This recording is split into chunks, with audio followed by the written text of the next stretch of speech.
Your Excellencies, we welcome you to address members of the media before we proceed to take questions from them. President Kagame, may I invite you to deliver your remarks?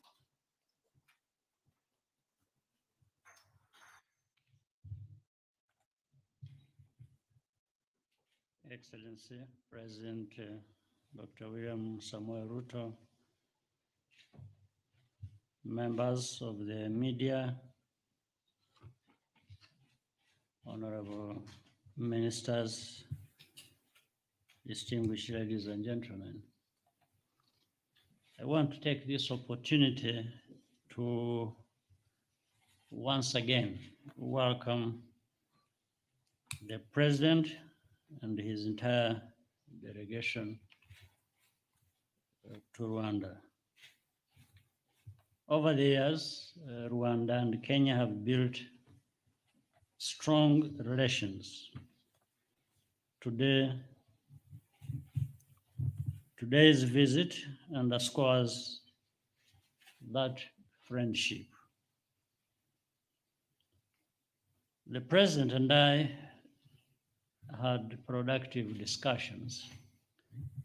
We've just witnessed the signing of agreements in key sectors such as ICT, health, education, youth, and agriculture. These new areas of cooperation will bring us even closer together. We are very happy that Rwanda is home to a large and vibrant Kenyan community. We are grateful for their contributions to our development. Private sector growth is a key priority for us in Rwanda and Kenya. Regional integration and trade is a big part of that equation.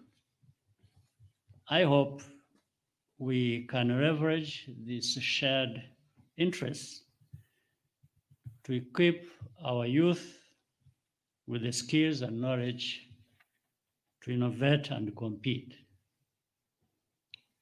The people of Rwanda and Kenya are also united by a common vision for a more stable region. I commend Kenya's leadership in helping to resolve the crisis in Eastern Congo with other members of the East African community.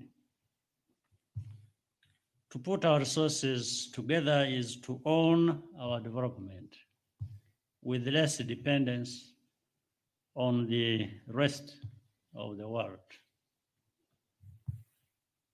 Mr. President, my brother, once again, thank you for visiting our country. May I now invite you to give your remarks.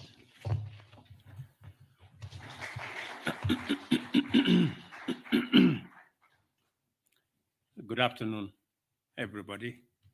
First, let me take this opportunity to thank my dear brother, the President of Rwanda, President Paul Kagame, for his invitation for me to visit Rwanda and for being a gracious and generous host. My delegation and I, Your Excellency, have experienced wonderful hospitality of the people of Rwanda. And I want to appreciate on behalf of my delegation the warm reception extended to me and to members of my delegation. The President and I have engaged in very fruitful, extensive consultations and deliberations on matters that are important, not just for our two countries, but for our region and for our continent as well. I wish to emphasize that Kenya and Rwanda have enjoyed great, and through you, Mr. President, to the people of Rwanda for the hospitality that has been extended to the big 10,000 strong plus Kenyan community in Rwanda.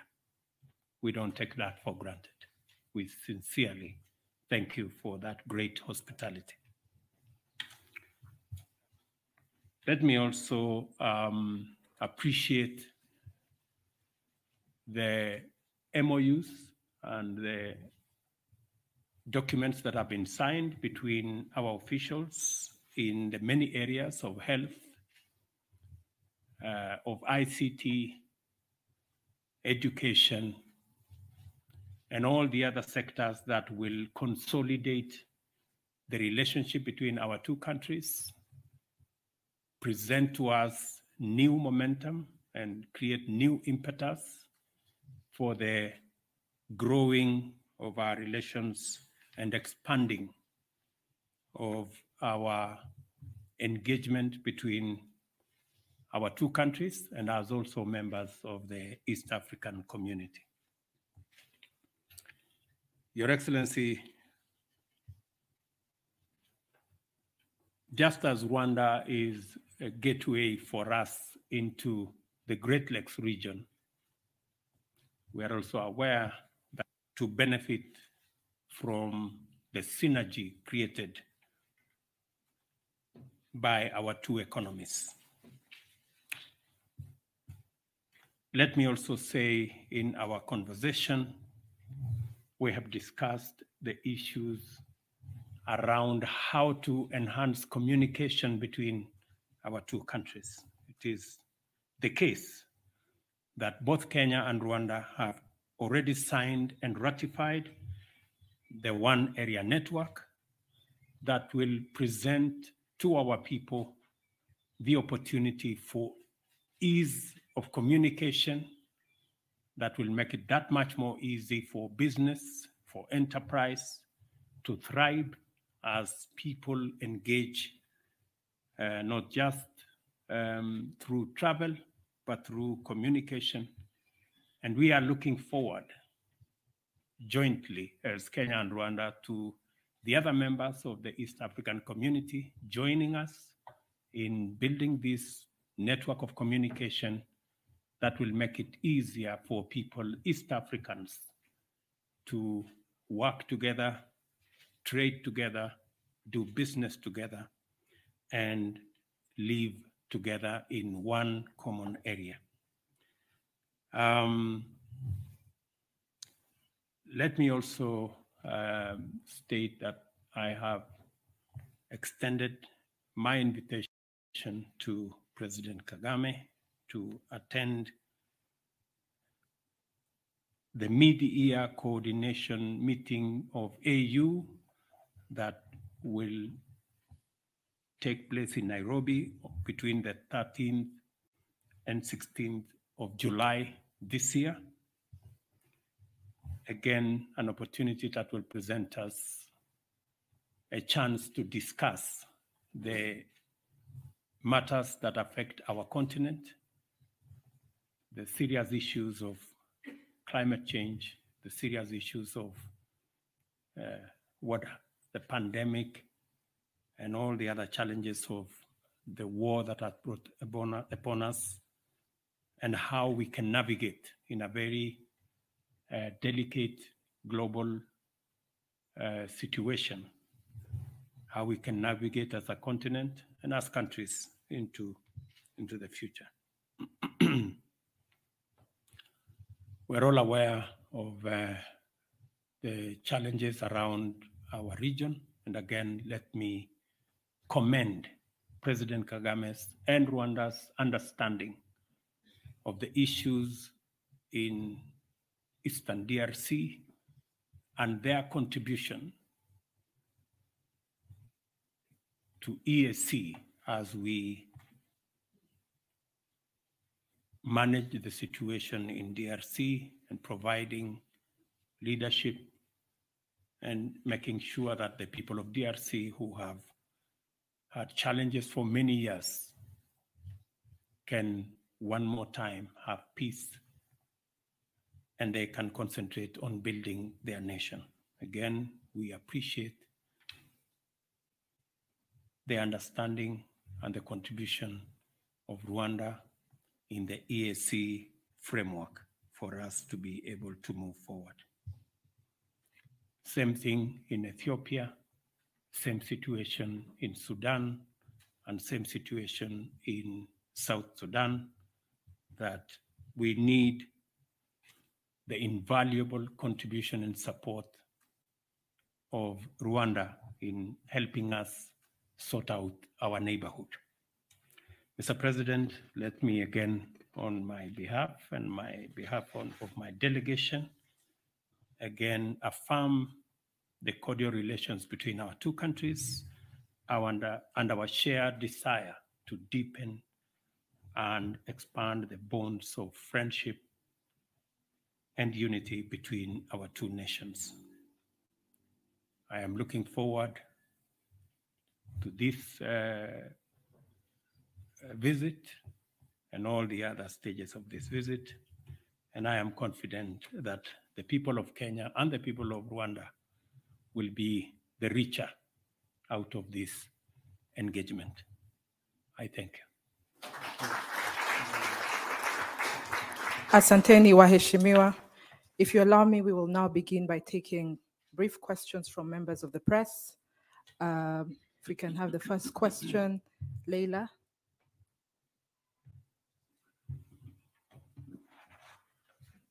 Your Excellencies, Hamjambo. My name is Leila Mohammed from NTV Kenya. You've spoken about signing of bilateral agreements in the areas of education, health, and the female and women agenda.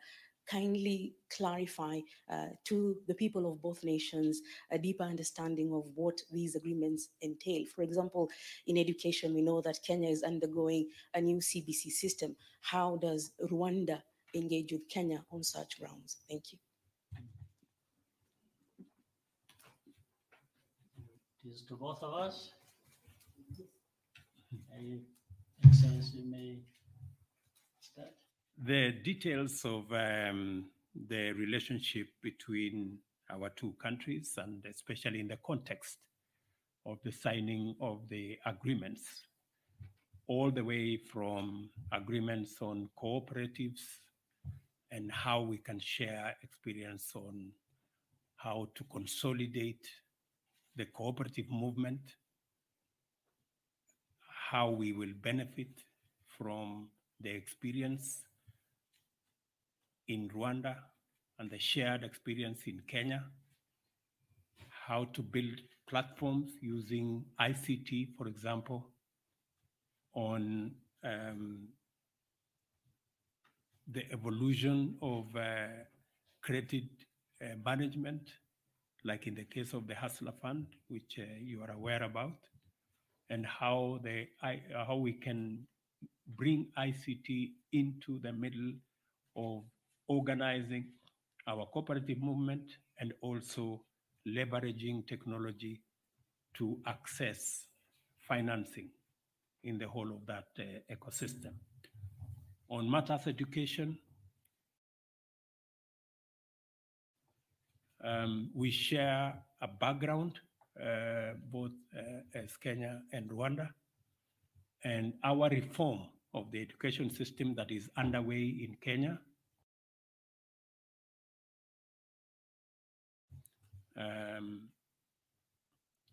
that is now being spearheaded by the presidential party, which I appointed, will share a lot of experience on many issues, including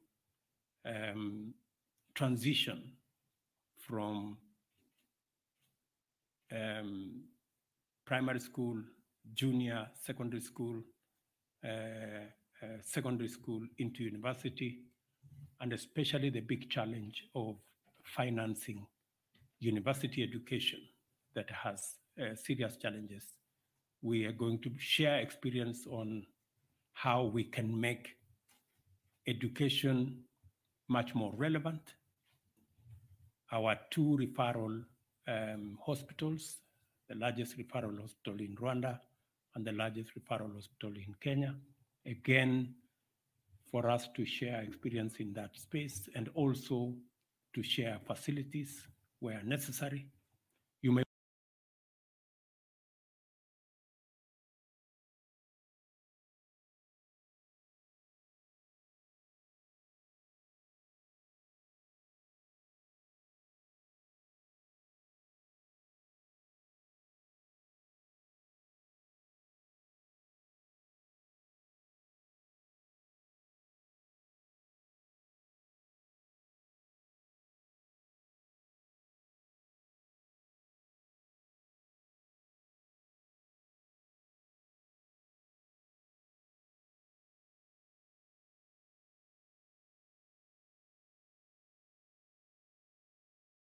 want to know, for example, that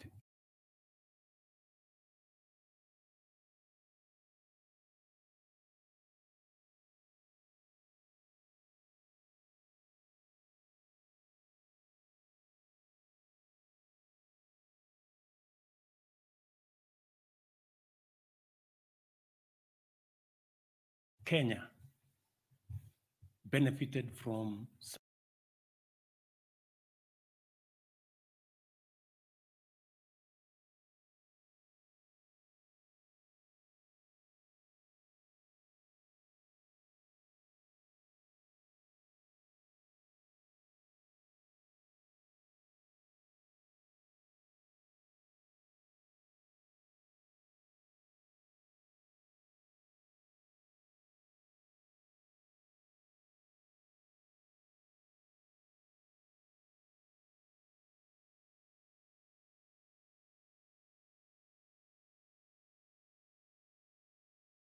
support from Rwanda when I called His Excellency, and he was gracious enough to give us their ICT platform for VAT management.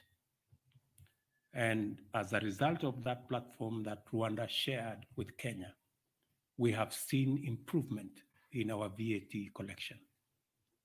It's in that context that we are signing some of these MOUs so that it becomes much more easy for us to share experience, share resources, and even share technology for the better management of our economies and our countries. Well, I just add to what the president has just well elaborated in terms of the MOUs under the JPC. It was just a framework. I think many of the things really speak for themselves. It's a framework that will help us identify which key areas of interest to both countries where we can cooperate and add value and continue. What the sectors mentioned are not the only ones. There are more that have been ongoing or more that will come where that cooperation is going to be very helpful. And it is about learning from each other, from learning from different experiences. In fact, Mr. President, and I'm sure it is of interest to the audience, the many thousands of Kenyans who live here, we are happy that they are here. Many things they are doing for themselves. But in the end, what they are doing for themselves is also beneficial to the country, to the people of Rwanda. And in fact, for example, some of them teachers, so where we have shortage of capacity. Some will be doctors, others work in the hospitality sector. So they have even helped fill the gaps that exist in our own systems. Because of where we have come from, we didn't have, in fact, and by the way, they have been here for a long time. They've been here significantly here. They started being here maybe in the year 2000, but even slightly before that. And at that time, we had no capacity in this country in all sorts of ways, in any sector here. So the Kenyans mainly and other East Africans came here to do what they know how to. In that sense, they benefited, we benefited. And this is really what is being elaborated in these MOUs and the cooperation and the relationship we have between Rwanda and Kenya. So this is just a smaller part, in actual fact, of the big thing we have to do. Thank you. Let's have a second question from Sophie.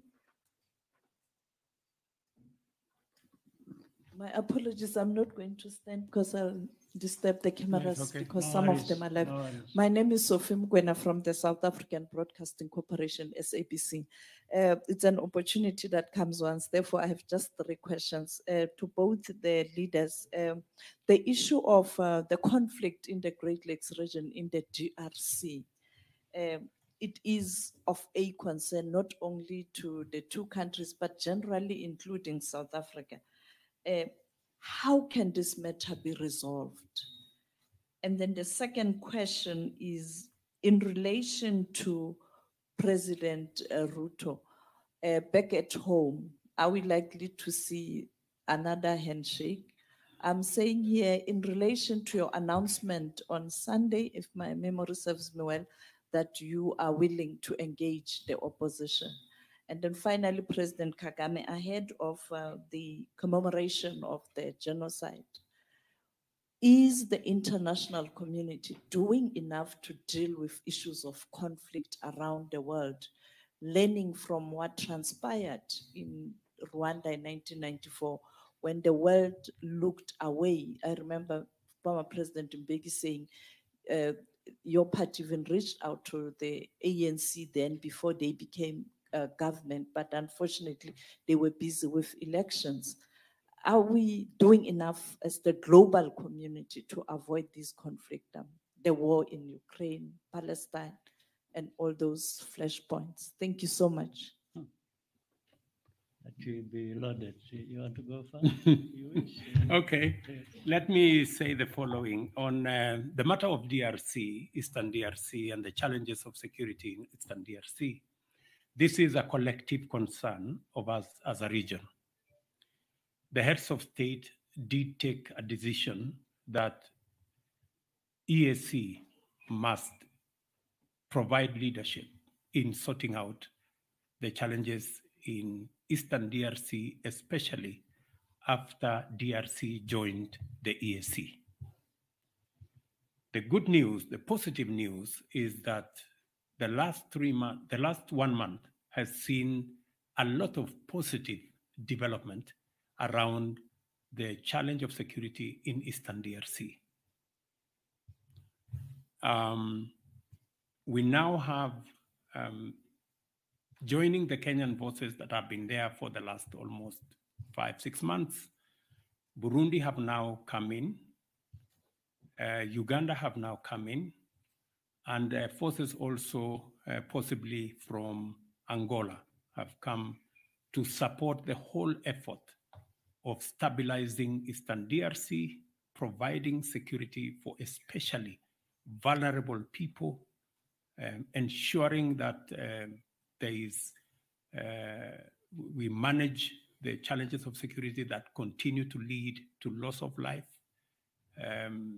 gender-based violence, and many other issues around children who cannot go to school, and children that are displaced, and hundreds of thousands of people that live in camps. Because of the buildup of forces from different countries, there has also been generally a movement even by the armed groups in Eastern DRC to respect the cessation of hostilities, to also abide by the cantonment areas. We've seen a lot of movement in that direction. So we are confident that with this greater understanding and coming together, and then I want to thank the heads of state of EAC for providing leadership in this area. And we are working together to see to it that we stabilize Eastern DRC so that Congo can have peaceful elections and they can continue to enjoy their country. On the issues of Kenya, thank you very much for asking. We believe we are a democratic nation. In fact, possibly the largest democracy in our region. And we value, and we, thank you very much, Mr. President. I think he realized I was struggling.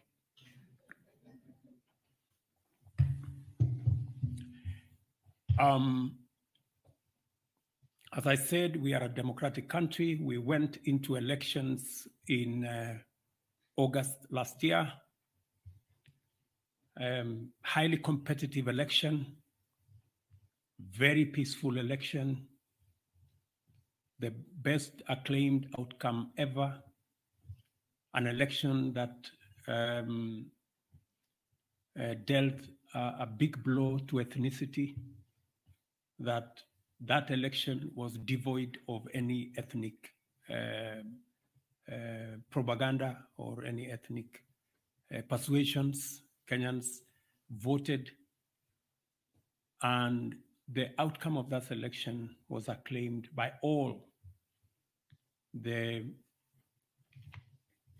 people who went through that journey with us, including observers, both domestic and also foreign.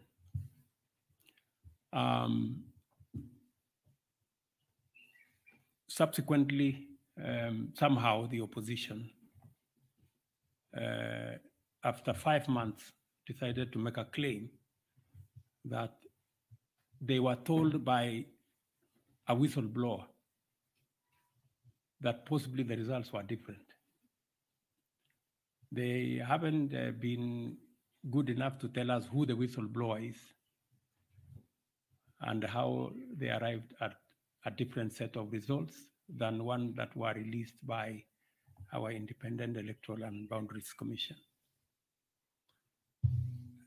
However, as I said on Sunday, in times like this, it is not a question of who is right and who is wrong. In times like this, you have to put your house in order.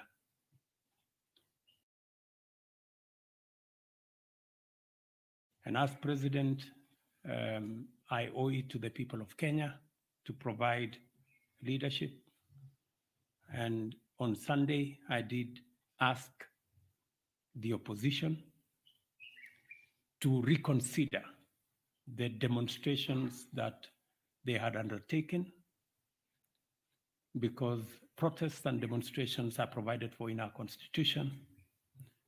But the protests and demonstrations were acquiring an ugly, violent turn that was destroying property, putting a lot of lives into risk, causing a lot of unnecessary chaos. And it was time for them to reconsider those demonstrations. I did offer them that whatever issues that they had, there was democratic, constitutional, legal channels of raising those issues using the platform of parliament in a bipartisan manner. And that is the offer I made to the opposition. You asked me a direct question whether there will be a handshake because of this situation. I want to tell you, there will be no handshake. But there will be an engagement in parliament on the issues that have been raised. Those that parliament can resolve, they will be resolved. And when I say there will be no handshake, I know that there is a context, like we were being told here, please have a handshake. Unfortunately for us in Kenya, a handshake has a different connotation. And that is the one that I am talking about. The handshake that brings the opposition and government into some conundrum and a mongrel and an outfit that is undemocratic, unconstitutional, and illegal. We are a democracy. And in a democracy, it is underpinned by a system of checks and balances, where you have a government and an opposition. The history we have of the handshake is where there was a fusion of government and the opposition, and the results were very disastrous for Kenya. There wasn't any accountability. The whole system went rogue, and the people of Kenya do not want a situation where democracy is undermined. Democracy is, the system of checks and balances is undermined. Kenyans want a democracy where the system of checks and balances works. I am a great believer myself in a system where there are robust checks and balances, because that's the only way you can hold a government or an executive to account. And holding an executive or a government to account works for everybody. It works for the citizens, it works for the government because they are kept on their toes, and it works for the opposition as well, because then they become part of success of a country. So I hope I have answered your question. Thank you. Good. Well, on my part, two quick comments. One is on Eastern DRC. I'll first of all confirm what the president has just said, that I think in the last few weeks, we see some progress, much as there are still other issues to resolve, but progress is nonetheless there. We just need to do more and register more progress toward a solution. But the history of Western DRC is something we can't go into problems here sufficiently. It will take a long time, but problems have been there back and forth. And something related to what the president said also is, maybe for many years, people have concentrated on trying to apportion blame to all parties and who is right, who is wrong, and it has gone on forever. So that means there's something wrong with that approach to dealing with the issues. I think the best way to deal with such issues is study, understand, and deal with the root causes of any of that problem or any other problem anywhere else. If you don't look at the root causes, then you tend to give a partial solution, and then problems come back every other time. So, and this is linked to what you also mentioned, referring to the international community and what they do, whether there are any lessons learned. I want to, first of all, assure you there is very little learning in our world, in the world we live in. And that's why you find crises happening everywhere after crisis. If we learned the lessons and applied the lessons, I think we would have less problems.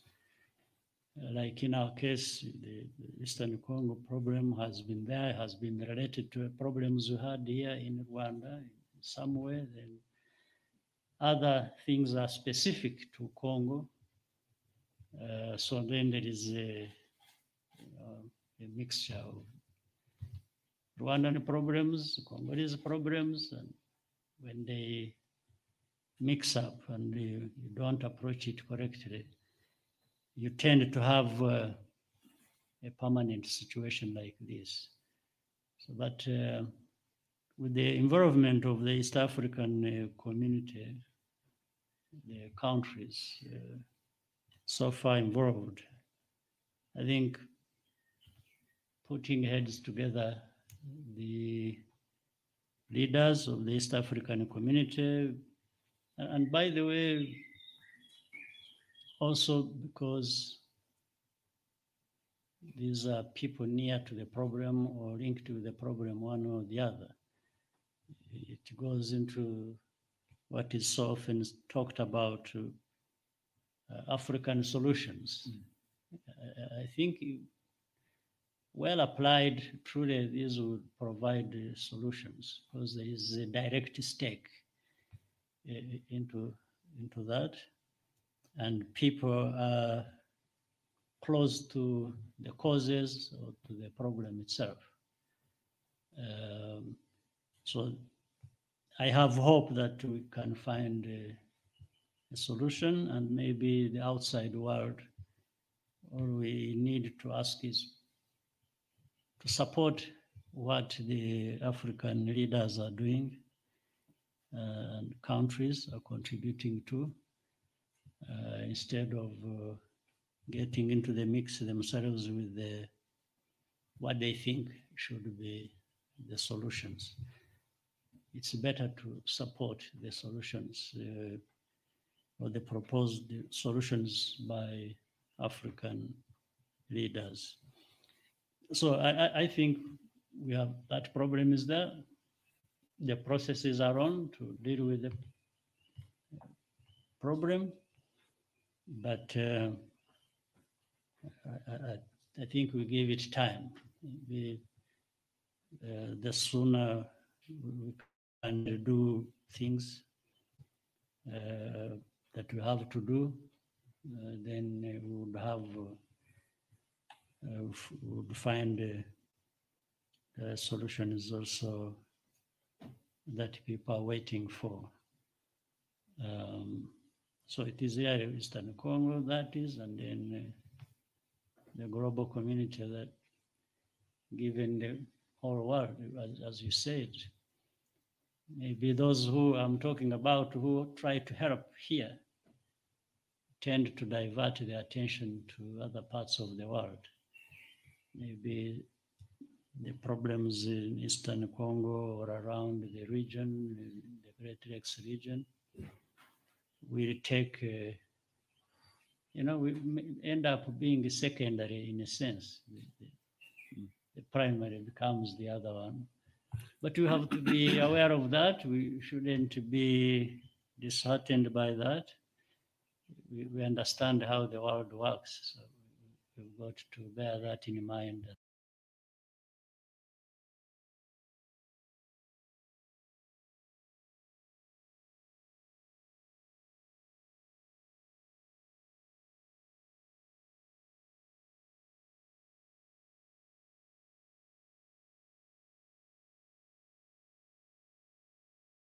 Thank you, Your Excellencies. We will now take the last two questions.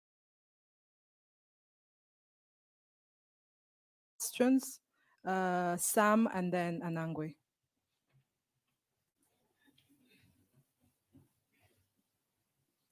Who is Sam?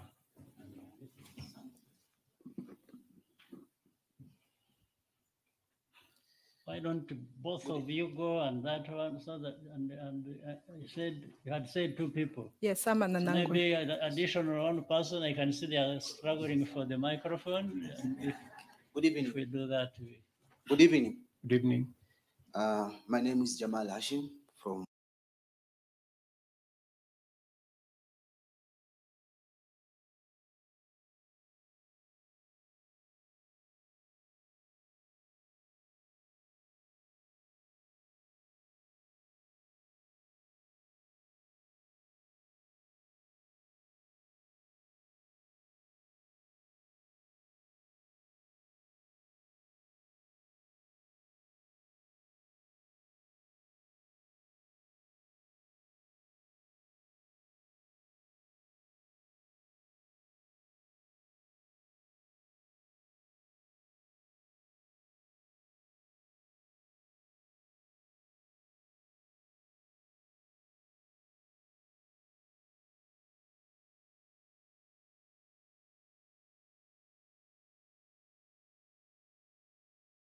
Azam TV, Tanzania.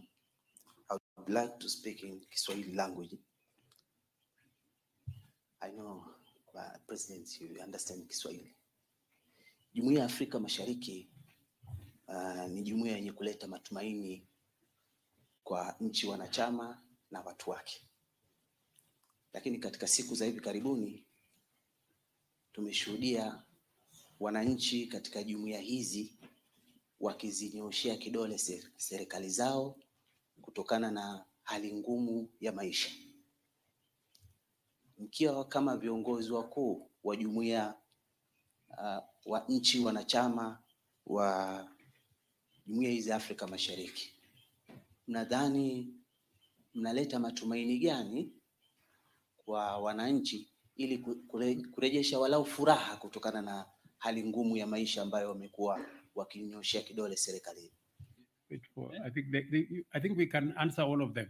Let them ask all of them, then we answer one go. okay, maybe it's better that way actually. That's Right. Thank you, Your Excellencies. My name is Samuel Senono from UBC TV in Uganda. Your Excellencies, you've highlighted that in the bilateral talks that you've had and the many that you will continue to have, you've talked about the issue of trade and cooperation between the EAC nations. And reports indicate that for us to attain seamless trade in the East African region, we need to liberalize the skies. And East Africa has a project of the open skies. So, Your Excellencies, I would like to know what is the status update of the EAC open skies? Thank you very much. My name is Eugene Anangwe. I represent CNBC Africa here in Rwanda.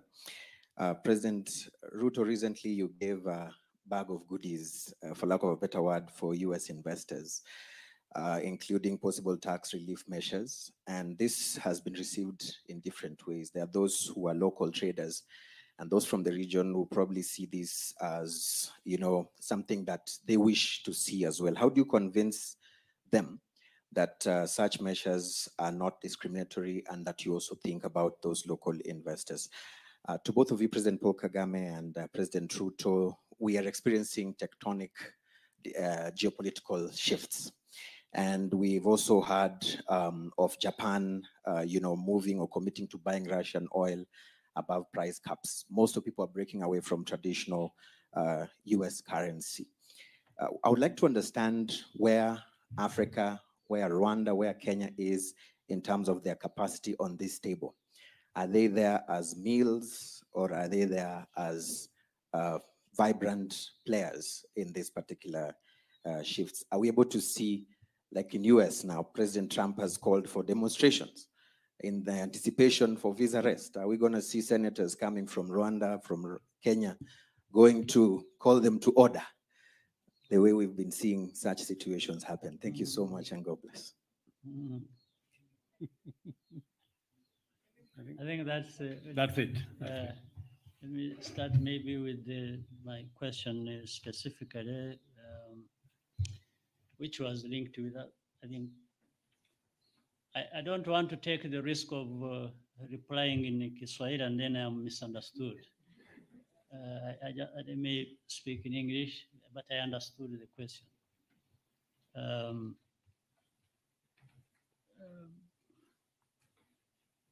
Leaders grapple with all kinds of problems. I'm referring to the first question you raised. And it goes on for a long time. Problems, old ones, new ones. The leaders are there to work with the people of any country to try and overcome these challenges that affect them. So the problems we have today in whatever country you want to talk about, and the challenges that leaders have to address are everywhere. You don't find a country without any problems. That is for sure. The countries, different countries have different challenges, problems, but they also have different capacities to deal with those challenges. So on the first part about problems, say, in our region, in different countries, and people pointing fingers at leaders, and that is what to expect with the leadership, with the politics, and with the challenges the countries face all the time. Now, on the transition part for the person in the president of Rwanda, is again another issue. I fully understand what you are talking about.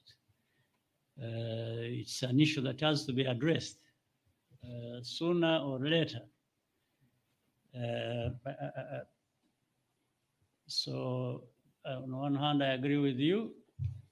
That is a solution that has to be found, irrespective of what has been done and progress and so on and so forth. Well, including some areas of lack of progress. But maybe you heard my speech. Is it the other night? Is it last night? Or the night before the one of us? I had an opportunity to address this question directed to my party, which over the weekend we had many things to do, including we had a Congress that brought together over 2,000 cadres of the party I lead, which leads the country as well. Some of those things were discussed. And the one you put the question to myself, I had the opportunity to discuss it with my members of the party, that it is an inevitability that we have to find, first of all, grow leaders, and not for me to decide who is going to be the next leader after me. I think that also is not necessarily correct, but to create an environment, circumstances that will give rise to people who can lead, irrespective of whether I like them or not. Because I think you brought it up referring to democracy. You're talking about governance. You're talking about good governance. In good governance, I don't think you want everyone exiting to be the one to decide who comes after them. So let's put that aside. But the situation is being looked at, has been looked at, in fact, since 2010. We had this discussion within our party, within our country. But the circumstances also in Rwanda and the history and the challenges tend to dictate certain things that may not be very common with other situations. But even other situations have differences of things they have to deal with. They don't necessarily deal with, in one country, one thing, like another country does it, and so on and so forth. But while that problem is, especially in our case, is particularly a bit complicated and has created these, given rise to these questions, it's also not very difficult to understand. It's not something that is invented by anybody or that has to come from anybody else other than we ourselves having to ask this question. Because at the end of the day, we are the stakeholders. And we aren't doing it for anybody else or to please anybody else or to do that. It's to manage our own affairs and deal with our challenges the best way we can. But the point you made, I will say, is not the first time. It's not the first time it has come up. Maybe it's not even going to be the last time. But life has to go on. So we have to live our lives and deal with these challenges. So I'm sure one day I may join journalism in my old age. So, and then we can talk about that past that involved me. I'm looking forward to that. So maybe, President, I let you go and we can keep. Okay. Yeah. There was a question about the progress of the EAC Open Skies project. Yes. This one is also another thing that is going to happen if we really talk about integration and mean it. We can only say it has delayed, but it will come. And we better bring it about the proper way. I mean, there are things that need to be done within the region, people to discuss how best to do it, when to start. Do we start all of us so we can start 2, then 3, maybe start 4 and others join? And these are things that people discuss and find a solution. So open skies, I think, are essential. And in fact, most of them, of these issues, like the President earlier said, had something to say about one area, network of communication, which has applied between mainly between Kenya and Rwanda. It was meant for the whole of East Africa. But instead of waiting for all of us to do it at once and maybe never take off at all, we said those who are ready can move on and the others will follow, especially when they have seen the benefits. But this also relates to something else bigger, which is the African Continental Free Trade Agreement that was entered into, and such a vast area that Africa or African countries that are part of it would really benefit immensely from. Opening up the skies, integrating communication lines, and serve very well within that framework. something that is so precious to our continent. So I'm sure it will soon be coming. And I let the President handle of that if need be. I'll come I think in she wants to say something. No, sir. Okay, thank you very much. So let me say the following.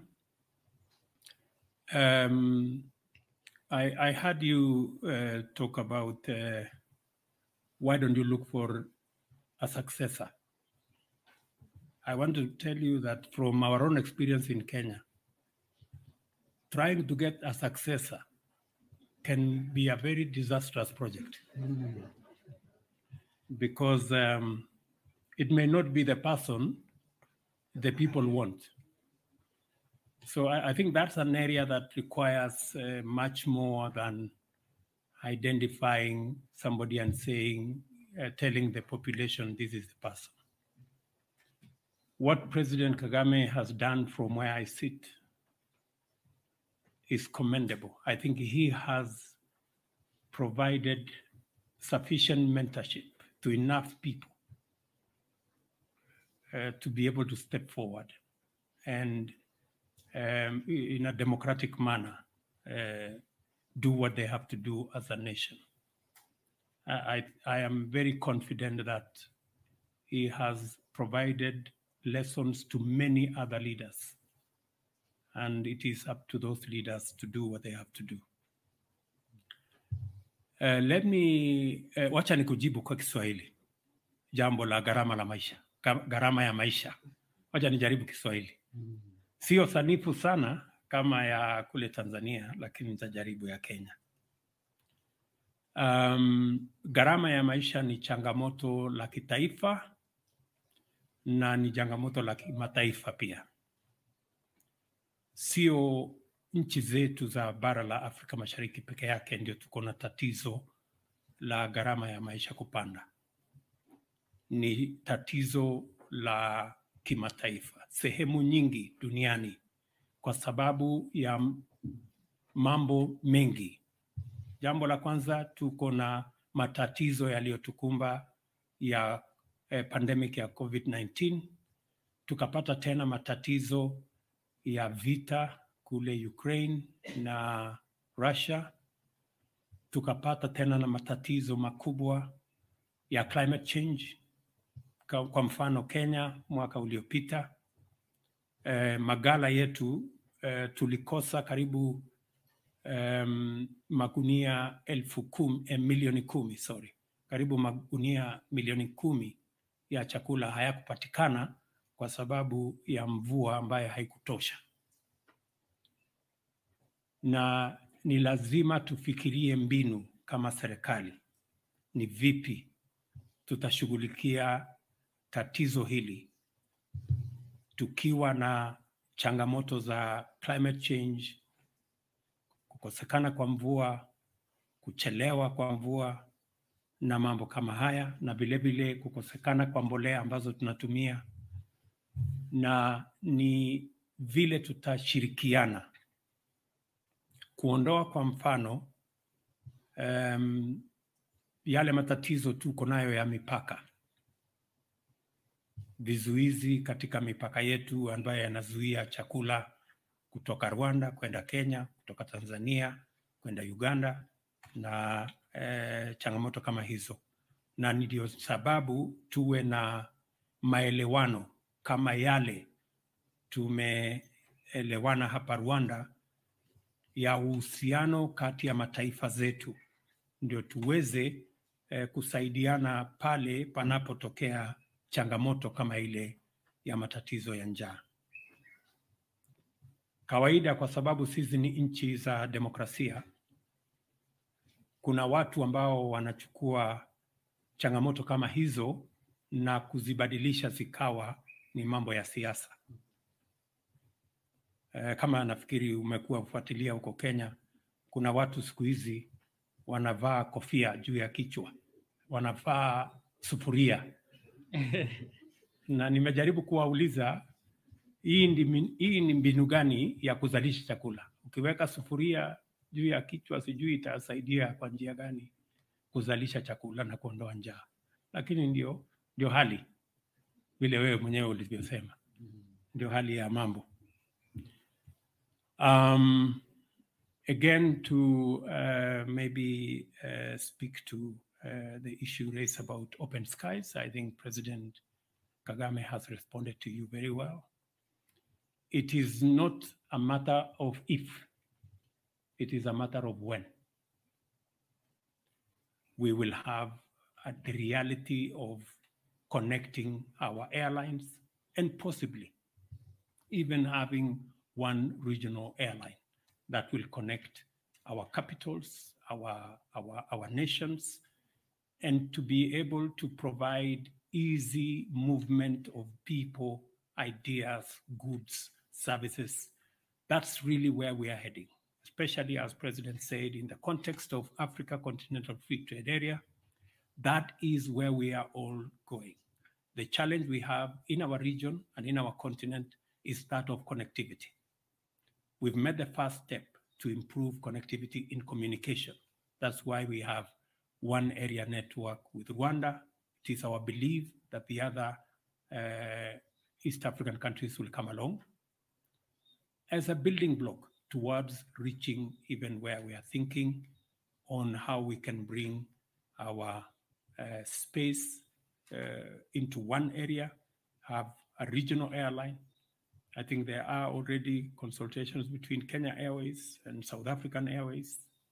There is possibility of consultations with Uganda Airlines, and I'm sure further down the road with all the other airlines in our region, so that we can make the skies of our countries one area and be able to move our people and services faster and much more frequently.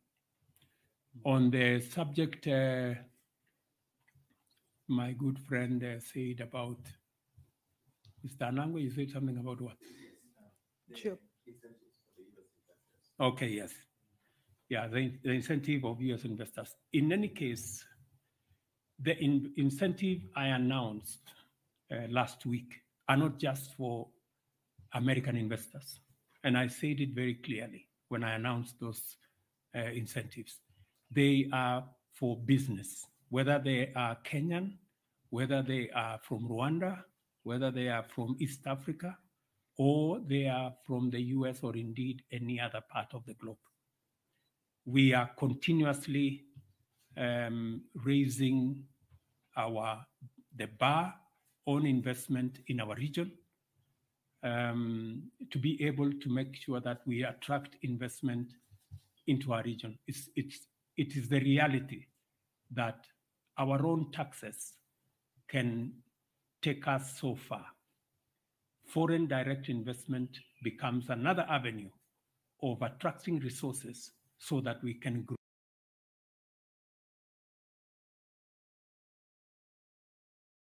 grow opportunities, we can grow our economies, we can grow jobs for our young people. Apart from what we are doing nationally, using our own taxes, apart from what we can do with money that we can access from multilateral agencies, there is huge opportunity if we can also attract foreign direct investment. It is an avenue for growth of the economy, for growth of job opportunities, business opportunities, entrepreneurship, and it all works together. Not for the American firms, not for the European firms comes to invest in our region. It is the benefits we get with the jobs, with the investment opportunities, with the services, with goods that are manufactured in these areas. And for your information, many of the goods that will be produced by some of these investments are goods that will also earn us foreign exchange when they are exported to different destinations globally. So we have many companies in Kenya, for example, One Health Revital in Kilifi that exports to 28 countries in the world. And it is an investment from an American company combined with a Kenyan company and a collaboration with other entities. So these investments must be understood in that context. I know narratives are always created around these investments politically, but this is the background that I have shared with you. Thank you, sir. I think we've come to the end of the program today. Asanteni sana kwa kuwa nasi leo hii, President William Ruto. We wish you and your delegation a